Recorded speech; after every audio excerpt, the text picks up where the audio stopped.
today we're going to look at adding fractions.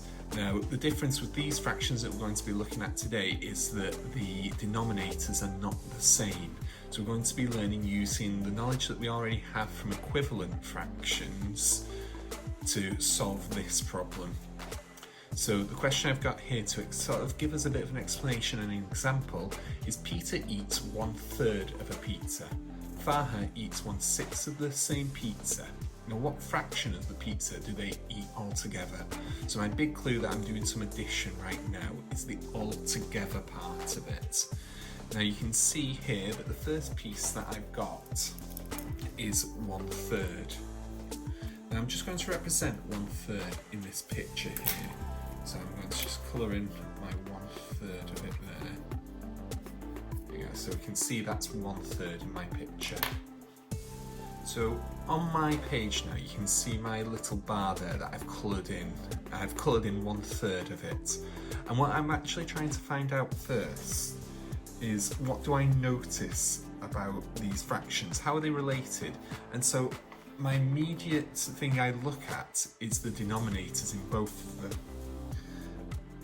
I know that the denominators are related, that the denominator 6 is a multiple of 3. So now you can see underneath here, I'm just going to represent my fraction of 1/6. So you can see I've got 6 parts there, and I've only got 1 part that is coloured in there. Now I can do the same now. I can change my 1/3 up here and see how I can change that into 6.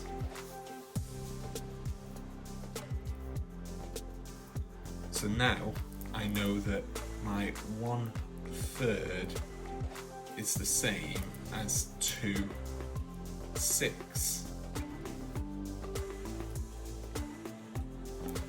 I can also represent this by showing that 1/3, when I multiply the bottom, the denominator, by 2, I get 1/6. So if I've multiplied my bottom, I need to multiply my top by 2. There we go. So now I can change my number sentence here, or my fraction sentence here. So I've now got 2/6 add 1/6. Now when we're adding fractions together, because they've both got the same denominator, nothing changes. The bottom of the fraction, the denominator, never changes. But I will add my numerators at the top, so 2 add 1. That's 3/6. So the main rule that we're getting from adding fractions together is first change them to fractions with the same denominator. We're going to move on, and I'm going to have a look now at a new one as well. So we're going to look at add 1/4 and 3/8. Now again with this, I'm going to try and represent what this looks like in a pictorial fashion. So we've got 1/4, so I've got my bar at the top here that's split into 4 sections, 4 equal sections. So there we go, there's my 1/4. We can see 1 out of the 4 blocks is coloured in. And then we've got my 8, so I've got 8 boxes there, and I'm going to colour in, just to represent that, 3 of the boxes. So we can see there 3 out of the 8 are coloured in. So I've got my 1/4 and my 3/8 in pictorial fashion. So I'm now looking for both fractions to have the same denominator. Now I know that the denominator 8 is a multiple of 4. I can show this on here. I'm looking to split this into now 8 equal parts. So I can do that quite easily on here. And we can see that 1/4 equals the same as 2/8. We can also show this by knowing that if I multiply the denominator by 2. So we got 4 multiplied by 2 equals 8. And then we also know that 1 multiplied by 2 is 2.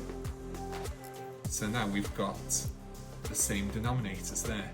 So I can now change my 1/4 on this side to 2/8. And I don't change my 3/8 because they've now both got the same denominator. So I don't need to add together my denominator, that remains the same, but I can add my numerators. 2 add 3 equals 5. So now, as a final example, I'm going to show you 1/3 add 2/9. Now again, I'm going to represent it on this side using my pictorial. So there we go, we can see we've got 1/3 there, and then at the side underneath it I've got my 2/9. Go. Now then, as always, we need to find a common denominator between both of them. And in this case, I know 9 is a multiple of 3. Now, I want to show it again on here, so I've got my 9ths. I'm going to change my thirds into 9ths. I'm going to split it into 9 equal sections there. And again, I know that 1/3 equals the same as 3/9. And to have gotten to that point, I know that I've multiplied my 3 by 3 to get 9. The denominator there is changed. So if we're changing the bottom part of the fraction, the denominator, we have to do the same to the top. So we multiply that by 3. So 1 times 3 is 3.